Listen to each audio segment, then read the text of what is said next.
Hey everyone, welcome back to National Park After Dark. We have a Trail Tales episode for everyone today, but we are doing things a little bit differently because we did just get off the phone with someone who reached out to us. His name is Charlie Evans, and he wanted to spread the word of his brother who is missing. So before we get into our Trail Tales today, we wanted to address this, and this is pre-recorded right before the Trail Tales is coming out. So after this, it's just going to transition into our regular Trail Tales episode. Yeah, we just wanted to do kind of like a public PSA and get the word out about Charlie's brother because he was gracious enough to take the time to speak with us on the phone and provide us with a lot of details regarding his brother's current disappearance. So we just wanted to spread the word even farther in hopes that one of you may be of help. Yes. Charlie's brother who is missing is Trammell Evans, and you may have already seen it on our Instagram. We have shared it a bit, and there is an Instagram page for it, but him and his family are very concerned, and they've been looking for any leads to help find him. So we wanted to provide the information that he relayed to us to all of you. Trammell, also known as Tram, was last seen on April 30th, 2023 in Joshua Tree National Park when he was dropped off at the Black Rock Campground at 8:51 p.m. His planned route was to go out to the Geology Tour Road via the California Riding and Hiking Trail. It was approximately a 25-mile out trail, and he had plans to then hike 25 miles back to the Black Rock Campground. That night, he had planned a short distance onto the trail, approximately a quarter of a mile, before setting up camp and continuing the following day. He had planned to be out on the trail for a full 5 days and to meet back at the Black Rock Campground in the morning of May 5th, but he never arrived. When he didn't show up that day, the Park Service was notified at 1 p.m. that he was missing. According to his brother, the National Park Service initiated an extremely intensive search and rescue effort. They conducted 25 hours of helicopter flight missions with heat-sensitive cameras in attempts to locate Tram. They flew the entire route Tram was expected to take, along with an area where footprints that matched his shoe size and tread were found. Marine drone teams were used, and at the peak of the search efforts, 40 tracking personnel were on the ground searching. In any locations they believed he could have ventured off the trail to.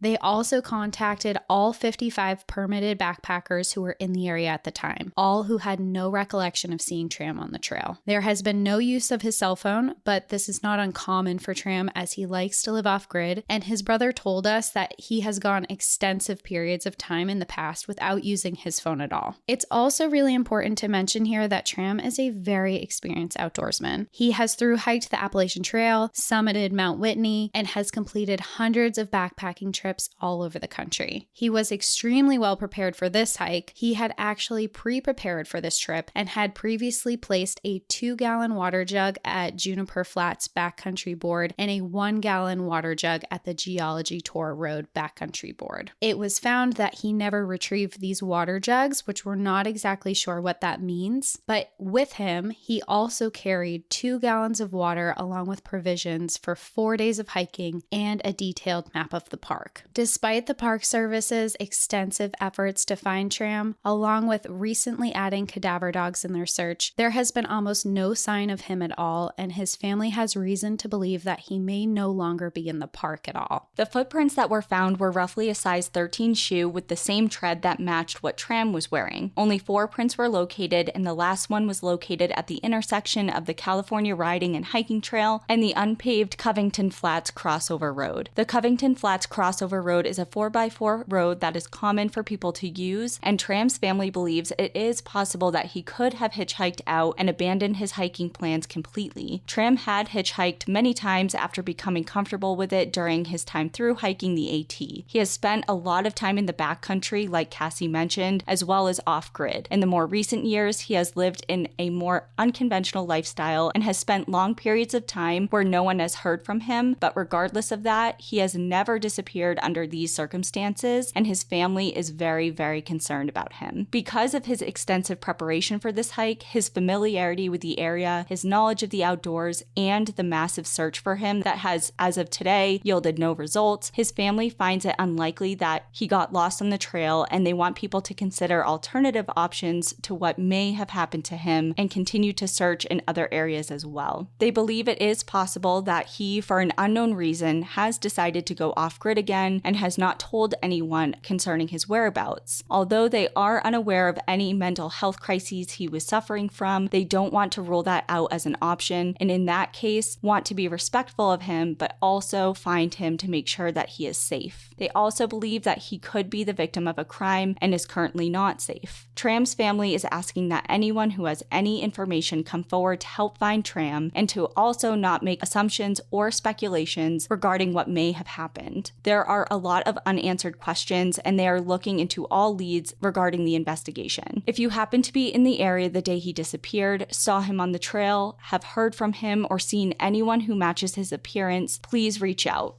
We will upload pictures of him. We have a separate post on Instagram and on our socials right now concerning all of this information, photos of him, etc. Even if you have information that you're not sure if it would be important or not, it could very well be. So his family asked that you call the Joshua Tree Search and Rescue Team at 909-383-5652, or you can send them an email at findtramelevans@gmail.com to reach out or to find ways that you can help. They also have a Facebook, Instagram, LinkedIn, and Twitter at Find Tram, which is FINDTRAM, where you can reach out and share Tram's story. Again, we will link all of this information in the episode description as well, so you can get the information easily and readily. But again, the phone number for the search and rescue team is 909-383-5652, and they are going to be following up on all leads, even if it's not within the boundaries of the national park. So please reach out if you have any information, share Tram's story, even if you don't have anything personally. Spreading the word is the biggest thing that we can all do. So you can find all of that information in the episode description and on our socials. I know that's a little heavy. Yeah. And it's really important. Just please, if anyone has any information or you think you have information, please reach out. You know, whenever anything happens in the outdoors or in our outdoor community, we always want to try and help. And they say, you know, there's 2 degrees of separation between all of us. And there's a chance that you or someone you know or someone you tell might know someone who knows someone. So just get the information out there. Let's try and find Tram and get some answers for his family. But we wanted to share that before we head into our Trail Tales episode, and we're just going to start it off as we had originally recorded it. So thank you for hanging in here, listening to this, sharing Tram's story with us, and we'll see you for the Trail Tales.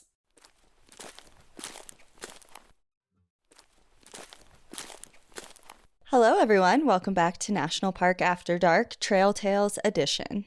We're back, and of course we have more trail tales. If you have your own trail tale you want to send in, our email is stories@npadpodcast.com. You can send in your own, but today we have a bunch.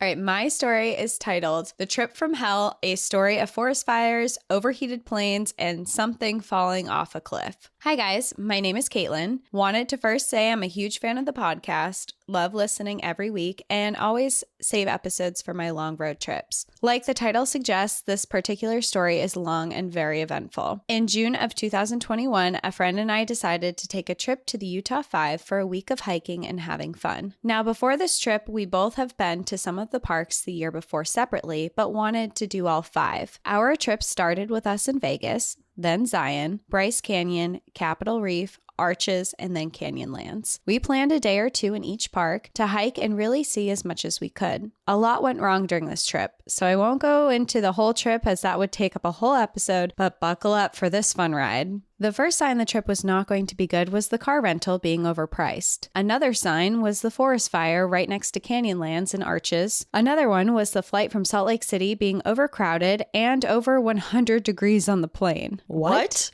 Wait. What?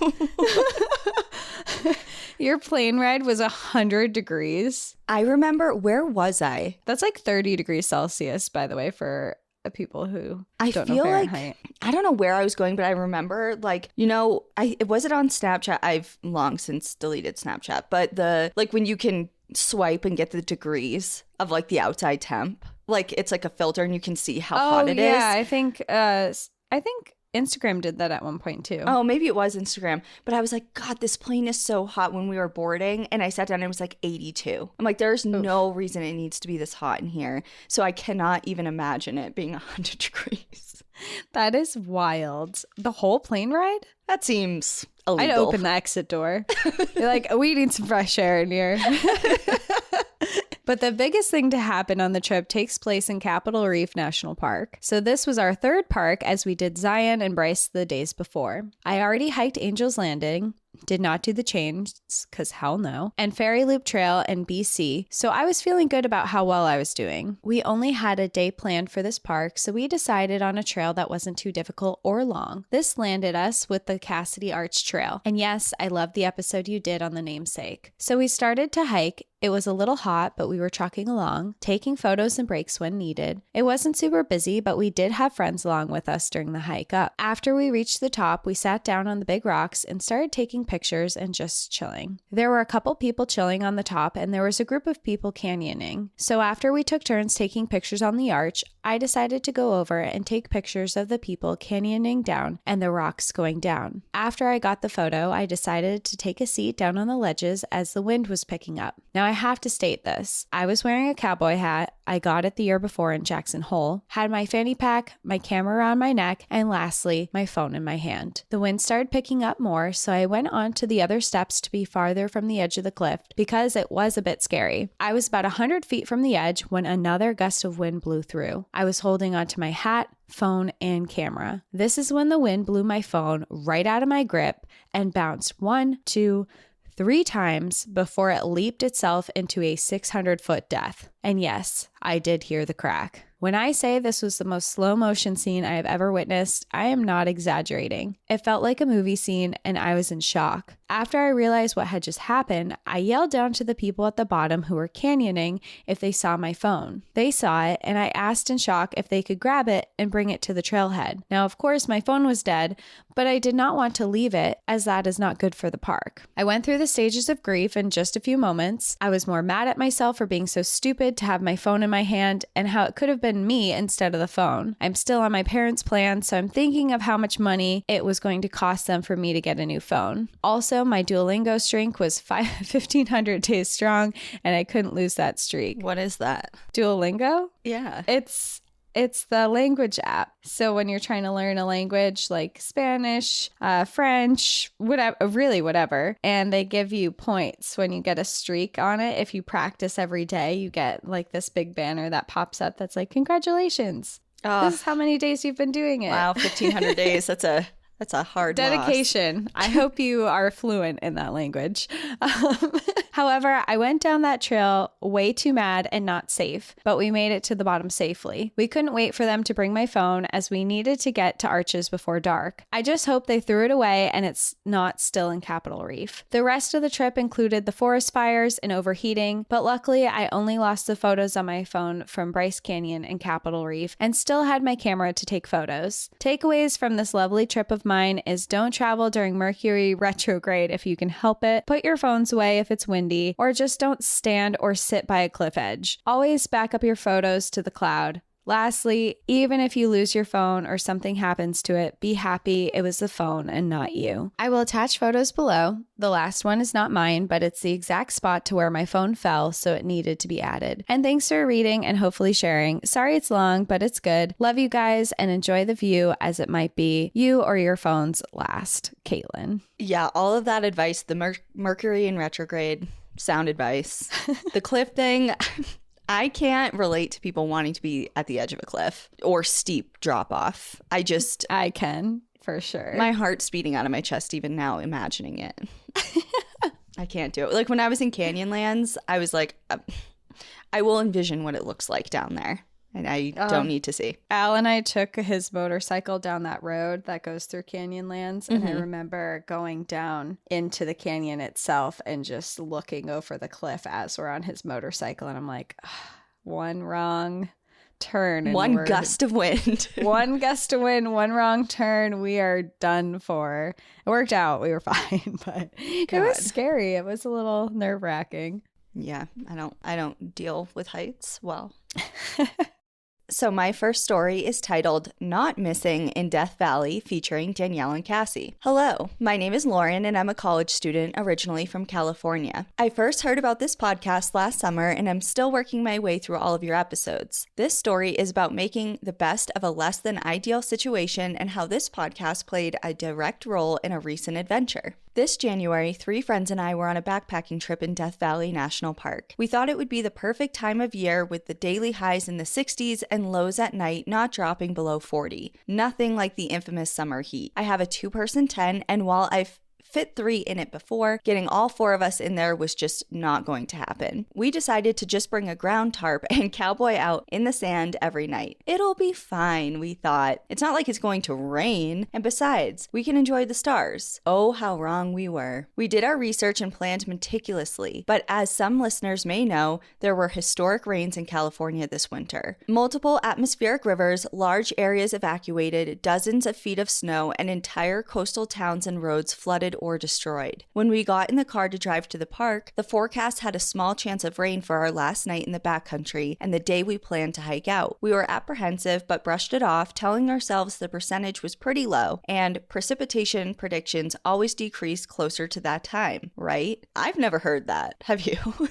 No, I haven't, but is that a thing? I don't know. Apparently not, based on how the tone of this is going. Yeah. We got to Stovepipe Wells to turn in our permit, and the ranger assured us that while there was no threat of a flash flood in the canyon where we would be, there was still rain in the forecast. But being the brazen college students that we were, we walked outside, looked at each other, shrugged our shoulders, and headed out. The first few days of the trip consisted of multiple snafus, including but not limited to having to park 10 miles from the trailhead because the road was washed out, adding 20 miles to our trip, losing said washed out road and wandering through the desert in the dark with only a questionable GPS waypoint app, and last but not least, getting excited about finding footprints and following them despite the fact that they did not line up with the waypoint, only to realize sometime later that they were in fact horse prints. We did see intact bighorn sheep skulls though. On the last night, we got into camp under an overcast sky. We had not seen anyone in 3 days, so when a pair of backpackers appeared from the opposite direction, we excitedly hurried over to see if they had any more recent weather reports. They told us that while there was still no crazy deluge or flash flood in the forecast, it sounded like we would definitely be getting some rain that night. My friends and I then got to work finding a nice spot to the side of a small wash, so water would not be funneled towards us. We used stones to anchor one end of our tarp at the top of a short rock face and stretched the other end to the ground as far away as possible, also anchoring it with rocks. We had to put our sleeping pads straight in the sand because the tarp was now the roof of our wilderness mansion, but you gotta do what you gotta do. I am known to hate sand, so this was quite a time for me. And it was all just in time. We ate dinner as the rain began to fall and crawled under our tarp for a perfect winter backcountry bedtime at 6:15 p.m. Just kidding. We couldn't sleep and laid there like sardines, which wasn't hard considering we had 4 full-size humans crammed into an area maybe 4 by 5 feet. We were as wet and smelly as sardines too. And I must add, I know, gross description, but I get it.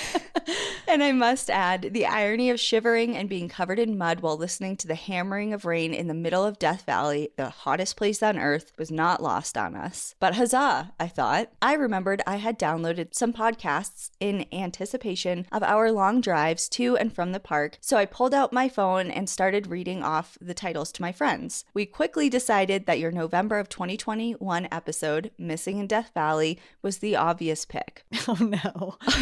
That's the one you did, right? About the German family? Yeah. Oh, here we are. A story about people going missing and dying in the backcountry of the park we were currently in. What could possibly go wrong? We listened to the whole thing, laughing and commenting when you mentioned places we had just visited and enjoying every minute of it. In conclusion, somehow this episode put us in good spirits while being crammed together in the wet sand during a freak Death Valley rainstorm, and I thank you both for it. We woke up the next morning to a clear sky and a beautiful hike back to the car. I've never submitted a trail tale before, but thought this would be fun because your podcast was directly involved and were proof that the outdoors can be fun no matter the weather. I've attached 2 photos, one of our makeshift shelter and one of us enjoying the beautiful desert on the way out. Thanks, Lauren. I would have quit when the road was washed out 20 miles from the trailhead. Yeah, or 10. Well, yeah, 10 because it added 20. Yeah, no way.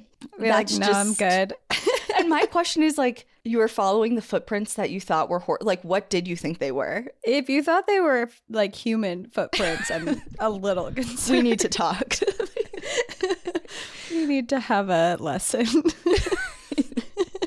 Oh, glad it all worked out though. Yes, glad you were okay.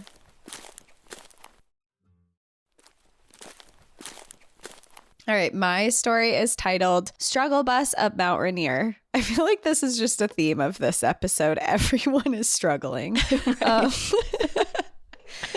Hi, Danielle and Cassie. I discovered NPAD during the early 2021 after a really bad breakup. Your podcast has made a lot of very long drives fly by easily, and I have told so many people about NPAD. And being a small animal internist, I have so much respect for you for both being vet techs, because you girls are the people who make it possible for me to do my job every day. I thought about submitting a trail tale last summer when I was at Lassen Volcanic National Park after I realized I had a tendency of getting onto trails soon after various deaths and accidents occur, often not realizing until after I've done the hikes. From someone falling off the Grinnell Glacier overlook in Glacier National Park to multiple hikers getting seriously injured on the Lassen Peak Trail right before I was going to hike it. But then last summer, I decided to climb Mount Rainier, and I realized my struggle bus story up the mountain was probably way more entertaining. Backstory, 2020 was a shit year for me. Working as a veterinarian during COVID sucked. I had a C5-7 disc herniation and had a disc replacement surgery in August 2020, and a very triggering relationship which ended November 2020. So I went on a lot of solo hikes and trips as part of my healing journey. In July 2021, I went on my first solo national park trip. I went to North Cascades for 2 days and did my first snow hike, and then Mount Rainier National Park for 2 days. On my last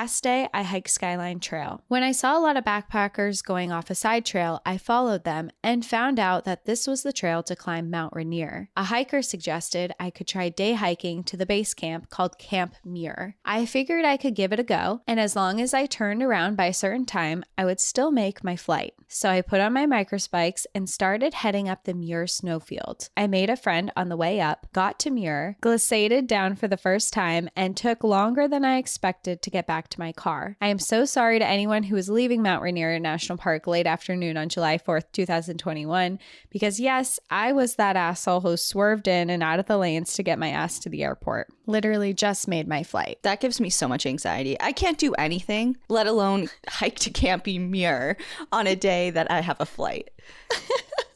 It's like, I could do it. It's fine. No way. Hell no. Since that hike, I'd intermittently thought about going back to climb Rainier, but I didn't know what it would entail. My boyfriend at the time asked me in November 2021 what I wanted to achieve in 2022, and summiting Mount Rainier just flew out of my mouth. He told me to sign up for a guided climb, and the only one still available was a 6-day glacier course with international mountain guides. Soon after, that guy broke up with me, and climbing Mount Rainier became a focus I latched onto. After spending a lot of money to buy mountaineering gear, this turned out to be a very expensive hobby, haha, and trying to train for it, I set off to drive up to Washington from Los Angeles in late July 2022. I hiked through Shasta, where a fellow hiker convinced me to find another trail with him, and ended up bushwhacking in the bloody heat wave. I freaking hate bushwhacking, and I got a really bad cold. I was dying with the start of a cough and fever the next day when I went to Crater Lake National Park, and that night I checked myself into a hotel at Bend, Oregon,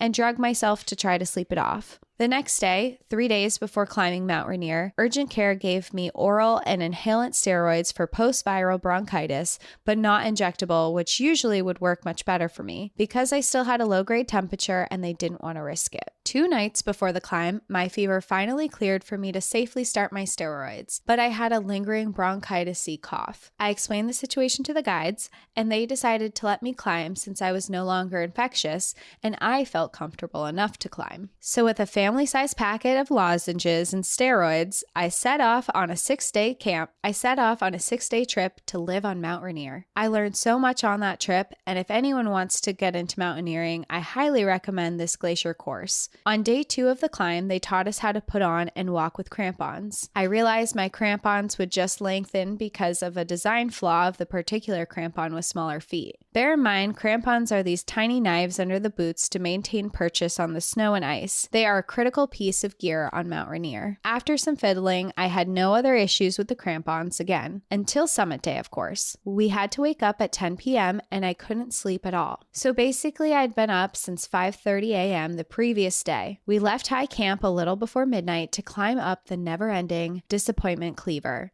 my least favorite part of the entire climb. In the middle of that first leg, my crampons lengthened mid-climb again. Normally, you just don't stop until you get to a designated rest stop, but it was serious enough that one of the guys hurriedly helped me retie it as he could, and as soon as we got to the first rest stop, the guide came over to try and fix my crampons. During the second leg, my crampons failed again. I had to kick in every extra step to try and secure my crampons, praying I wouldn't break the crampon, because if I did, I was basically fucked. As someone who doesn't thermoregulate well, I don't sweat much and basically internally cook on a hike if it's too hot, but also has terrible circulation with cold hands and feet often. I became hypothermic during the second leg of the climb. I was shivering and crying, thinking I wouldn't be able to summit. The lead guide decided it was safer for me to keep pushing, because at least if I kept moving, I could try to get warmer. So I climbed the last leg in at least 4 layers. We summited at 5 a.m. I stayed at the summit crater to try and warm up instead of heading up another 100 feet to the Columbia Crest, which is technically the highest point. One of the guides swapped crampons with me because his bigger feet were fine in my crampons. We started our descent shortly after sunrise at 5:30 a.m. That's when I could actually see the level of exposure and those crevasses we had crossed on tiny ladders,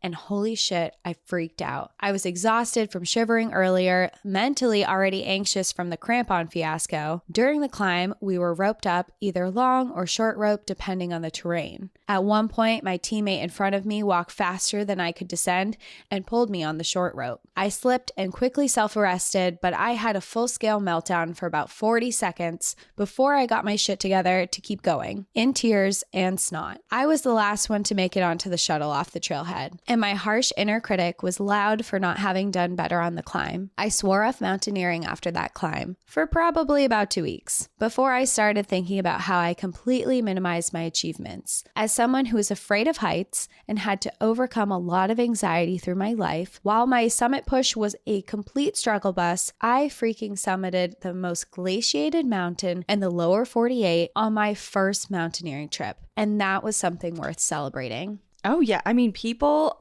train for so long to summit Rainier. A lot of the mountains in the area, Mount Si, Little Si, Mailbox Peak, some more of the challenging hikes around the area in Washington, people will do in preparation for months before even attempting Rainier. So for her to just be like, I'm going to sign up and do this, and did it, is amazing. Yeah. Despite the struggles, that's definitely something worth celebrating. Mm-hmm. And typical me, of course, that was not my last mountaineering trip, and I've tried it again since on some local mountains with new crampons. I know better how to train for it now than I did last year. It's now mid-March 2023, and I'm 1 month away from a guided trip up Mountaineers Route on Mount Whitney. It's going to be much colder, which is going to be a different experience than Mount Rainier in the summer. Add the historic level of snow in California and the infamous final 400 foot of Class 3 scrambling up the summit in mountaineering boots. It's definitely going to be a challenge, but I'm also very excited about it. Mount Whitney has been a dream for years after having lost in the permit lottery year after year. So wish me luck, and hopefully this summit push will be far less eventful. For everyone's amusement, I've attached my only photo on the summit, looking hilariously like a giant mushroom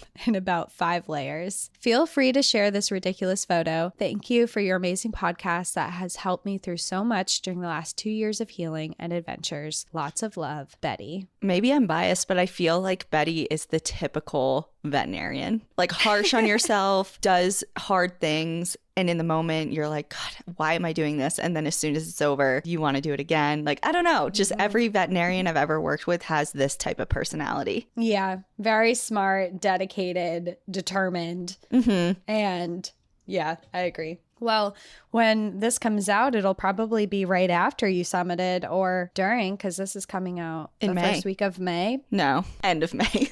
End of May. Never mind. So you've probably already summited when this is coming out, but good luck. We hope it went well, and let us know. We want to know how it went. Okay, my next story is titled That One Time I Accidentally Caffeinated a Black Bear and My Tent Paid the Price. Oh, God. Sorry. I just have like cocaine bear vibes. Hello, ladies. I have what I consider a more lighthearted trail tale, or it's a lot funnier now anyway, so I hope you can throw this in between some heavy ones. Feel free to use my name in all details. My name is Denise. I was born and raised in eastern South Dakota and enjoy camping with my two sisters. They live in North Dakota and Minnesota, so we like to meet up and camp in our respective states. We tend to hit up a lot of state parks, and this particular story takes place in June of 2022 in, why do I always get the ones I don't know how to pronounce? Itasca State Park? Yeah. Yeah. Sounds right. It's in the northern part of Minnesota.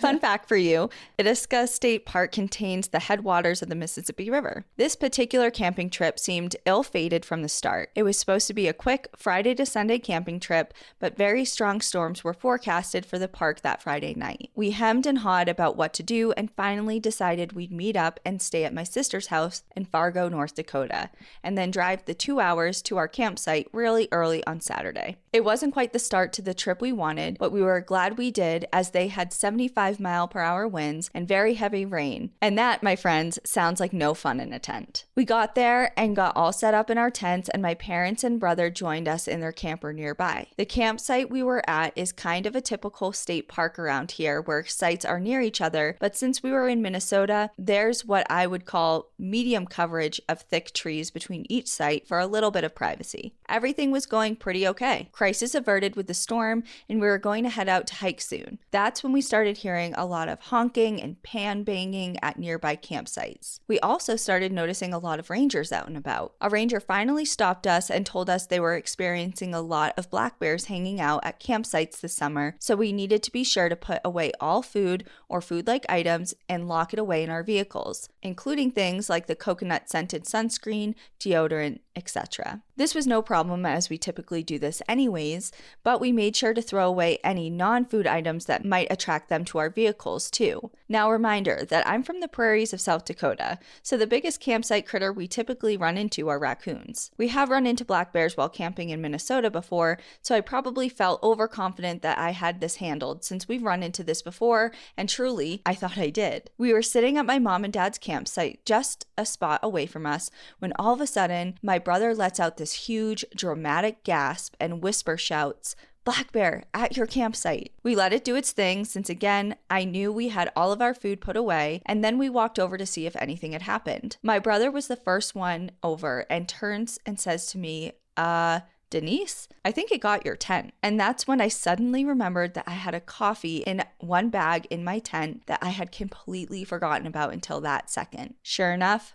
the bear had slashed a hole in the side of my tent to get to the coffee that I had inadvertently left in my bag. Fortunately, that coffee was in the corner of the bag, in the corner of my tent, and all my other belongings were intact with the exception of the cover of the paperback book that was next to the forgotten coffee. We got out our trusty duct tape and taped up my tent to survive the night, and I made sure to move what was left of my coffee to our vehicle. I was obviously a little bummed about my tent, but I was a little more distressed at the fact that I had accidentally caffeinated a black bear in the process, and therefore assisting the bear in doing bear things even faster. Is that how that works? Here's a little tidbit for you. This bear only touched the steeped coffee bags, but not the instant coffee sticks. So it looks like black bears have a coffee preference.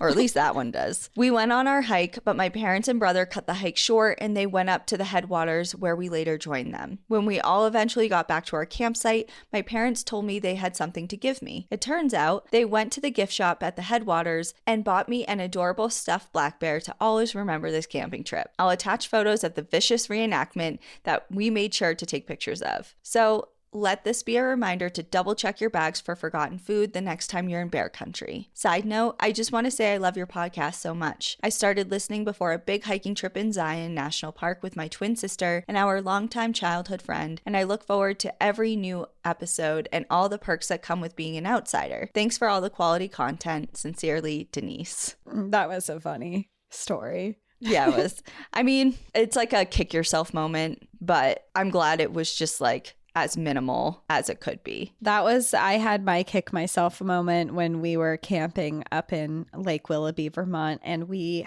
had removed all our food, we had cleaned everything, but we left the stove on the table that's attached to we have a table that like pulls down from our bus, and we left the stove. We had cleaned the stove, but we had left it, and there had to have been remnants of smells on it, because that's when we woke up in the morning to a black bear shaking our bus and left like these big scrape marks, claw marks in the wood of the table. It's like, oops, oopsie. Yeah. All right, my next one is titled A Cheese Snatching Coyote. Hi, Danielle and Cassie. I just want to say thank you for creating such an amazing podcast. I found you guys shortly after I finished a week hiking out in Utah and Nevada, crossing off 4 national parks within 3 days. I came home obsessed with national parks, ready to visit them all, and I needed something to satisfy my obsession in the meantime. Happy to say it was you guys. As a fellow New Englander, I love hearing your stories from home. My story today doesn't come from a national park, but a national seashore. I grew up and currently live right over the bridge from Cape Cod, Massachusetts. Traveling to the Cape is not necessarily a vacation for me, but just a part of life. And while there is something special about the Cape, in the off season, once all the tourists leave, my event occurs during the peak season of summer. My dad and stepdad have a very small condo in Provincetown, the very last town on the tip of the Cape. I often spend weekends with them during the summer, walking around town, seeing shows, or relaxing on the beach. For over 10 years, we've also participated in a week-long carnival celebration in August, which includes a major parade that attracts over 100,000 people to the tiny summer town. My 2 best friends, Claire and Sarah, and I would dress up in matching costumes to fit the theme, and it became our summer ritual. Things changed a bit in 2016 when college was over and real life began. Sarah and Claire moved out of state, Rhode Island and New York City, and thus having all 3 of us together takes far more planning. For the first time since COVID began in 2020, we finally had a few free days in early August of 2021 to see each other. We planned it all out. We'd go down to the condo, spend time on the beach, have nice dinners, and talk the hours away. On our second night, I suggested we go to the Race Point Beach on the Cape Cod National Seashore and have a sunset picnic dinner. I've watched the sunset so many times on the sandy dunes, and I can tell you it is an incredible experience. We picked out some fancy nice cheeses, meats, and other small items, packed up our blankets, and headed to Race Point. Being a national seashore, wildlife is expected and warning signs are posted, but this is usually for the numerous sharks that tend to frequent the waters in the summer months. We didn't anticipate there were coyotes. We walked through the path over the dunes into the expansive sandy beach and picked a spot close to the path, but also near the edge of the protected bird nesting site. I sat facing the ocean, while Sarah had her back to the nesting area and Claire faced her. We laid out all of our picnic items, poured some wine, and began watching the sunset. As the sun hit the horizon and gave us a show, despite some clouds, we decided to dig into our meal. But as it was dusk, our coyote friend decided it was also dinner time. I happened to see in my peripheral vision something behind Sarah and looked in her direction. About 15 feet behind her was a coyote, sneaking up to us in crouched position, trying to conceal itself. While coyotes are natural predators in Massachusetts and they frequent everywhere, it doesn't mean it's not terrifying to be able to see one looking directly at us. Not to mention, about a week before, a woman on the very same beach had to fight off a coyote with a stick and be rescued by a nearby fisherman's boat. I yelped and jumped up, alerting Sarah and Claire to the presence behind us. Claire and I backed up while Sarah remained seated, insisting that we shouldn't abandon the food, and she thought we should do something else. Quite honestly, I didn't care at that moment because this coyote looked very skinny and determined for a bite of something, and I didn't want that to be me. We all finally backed away and he took his chance, coming up and smelling everything before finally opting for our coveted blueberry goat cheese. He ate it all in one bite and looked quite satisfied with himself. Before he could have more, a woman coming onto the beach saw our predicament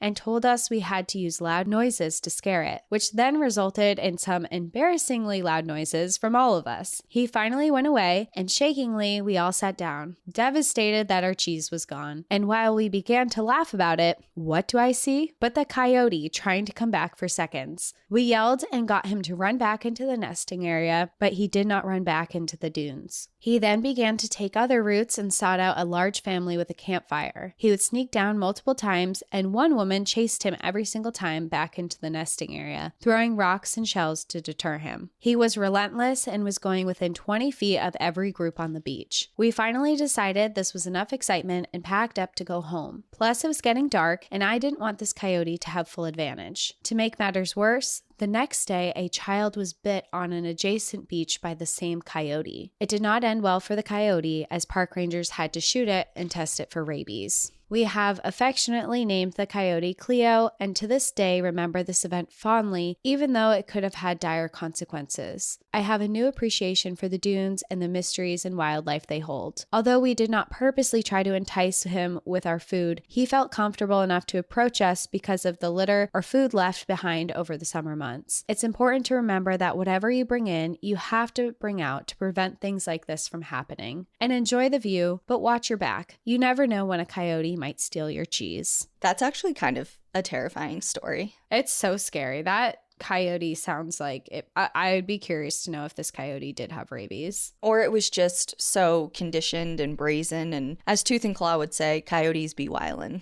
And that one was wildin'. Yeah. But yeah, not good. And she mentioned he was skinny and maybe he was sick and it could have gone different.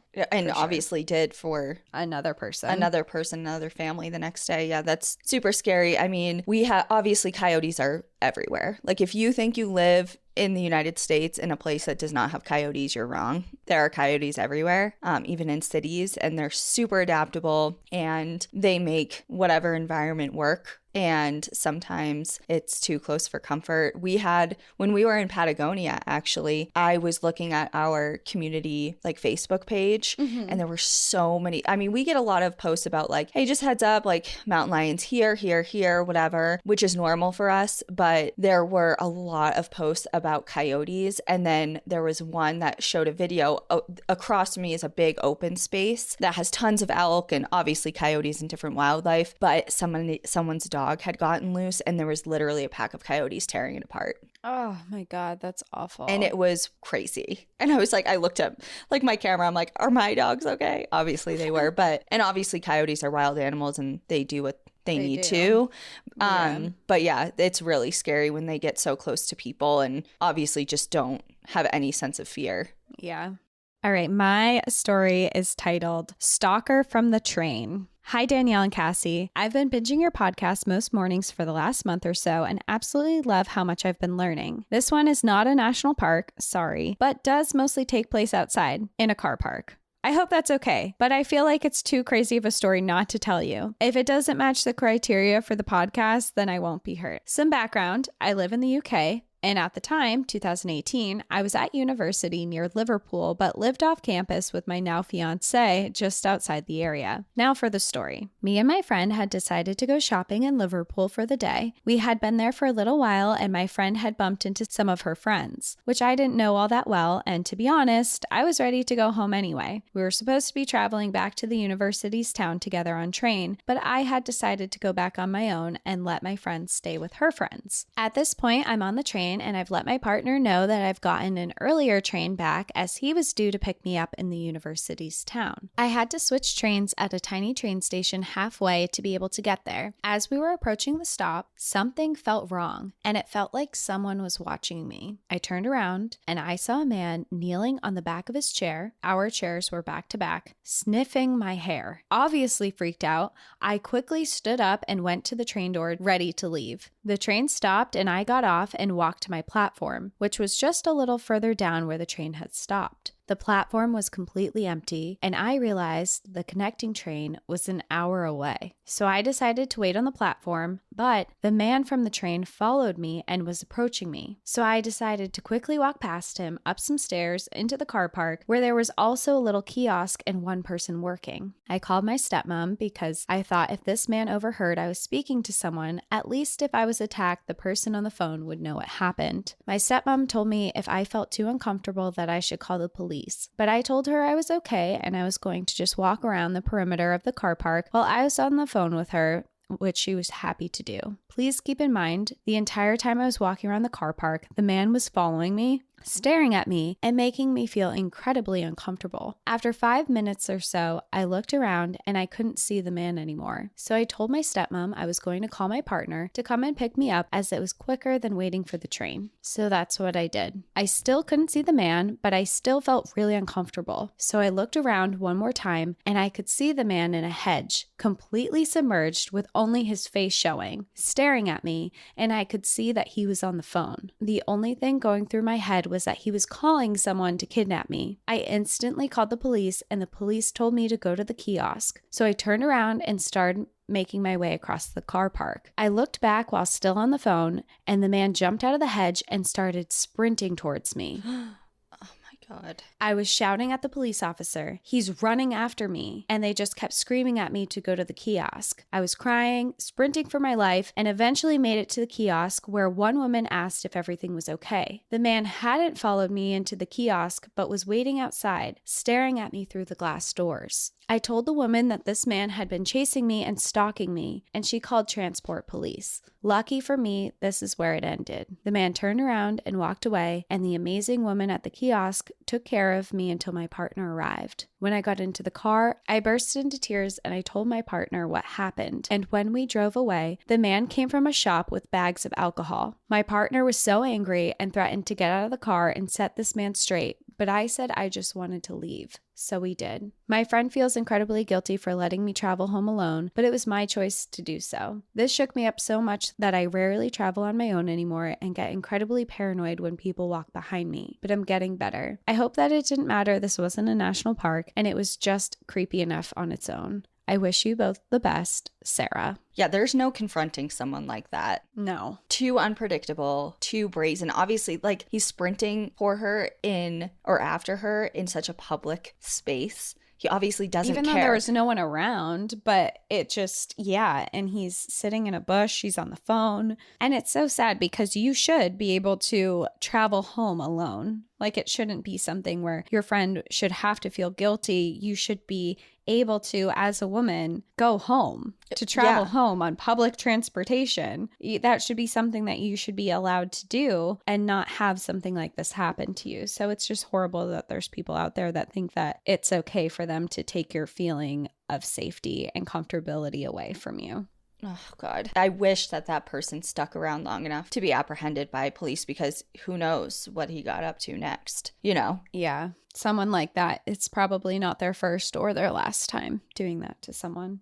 Yikes. Well, yeah, it was creepy enough on its own. Didn't have to be in a park. For sure was.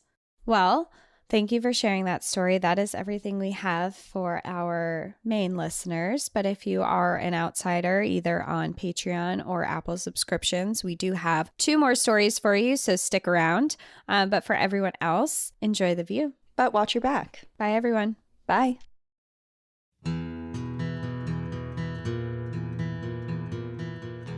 Thank you so much for joining us again this week. If you have a trail tale or story suggestion, send us an email at stories@npadpodcast.com. Follow us on Instagram and Facebook at National Park After Dark and on Twitter at NPAD Podcast. Join our Outsiders Only community on Patreon or Apple subscriptions to listen ad-free, unlock monthly bonus episodes, and exclusive content. And remember, when you support our sponsors, you are supporting our show. For our exclusive discount codes and source information from today's episode, check out the show notes. For more information on our show, our book recommendations, merch updates, and more, visit our website at npadpodcast.com. And please rate, review, and subscribe from wherever you listen to podcasts.